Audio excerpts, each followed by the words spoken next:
नमस्कार मित्रांनो, आज एक भव्य दिव्य ओपनचं मैदान पार पडतंय जायगाव तालुका खटाव जिल्हा सातारा या ठिकाणी जायगाव केसरी.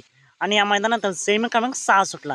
सेमी 6 मध्ये नक्कीच मित्रांनो सर्वांचा आतुरता होती की कोण होईल फायनलसाठी पात्र, कारण एक टॉपची लढत पाहायला मिळणार होती.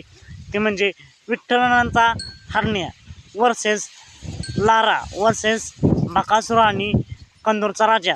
मित्रांनो नक्कीच या 3 गाड्यांमध्ये काटाकीर असे लढत होईल असं सगळ्यांना वाटत होतं, पण एक गाडी होती ज्या गाडीने मित्रांनो तुफान स्पीड लागलं होतं आणि त्या गाडीने नक्कीच सुट्टा निकाल घेतला होता. ते म्हणजे विठ्ठलनानांचा हरण्या. मित्रांनो हरण्याला खरंच तुफानचं स्पीड आहे, त्याने सुट्टा निकाल घेतला आहे. पण एवढंच की गाडीने तास पलटी केली. दुसऱ्या तासामध्ये गाडी गेली निकालावरती, त्यामुळेच ही गाडी बाद काढण्यात आली. पुन्हा लढत झाली, ते म्हणजे लारा आणि बाकासूर या दोघांमध्ये काटाकीर लढत झाली आणि नक्कीच निकालावरती सामनाच असेल असं वाटतंय. पण मित्रांनो लाराची गाडी फॉल आहे आणि त्यामुळेच बकासूर आणि कंदूरचा राजाला आज निकाल देण्यात आलेला आहे. नक्कीच मित्रांनो बकासूरचा संघच संपला आहे. एवढंच की आज बकासूर आणि राजा एक नंबर करेल का, कमेंट करून नक्कीच सांगा.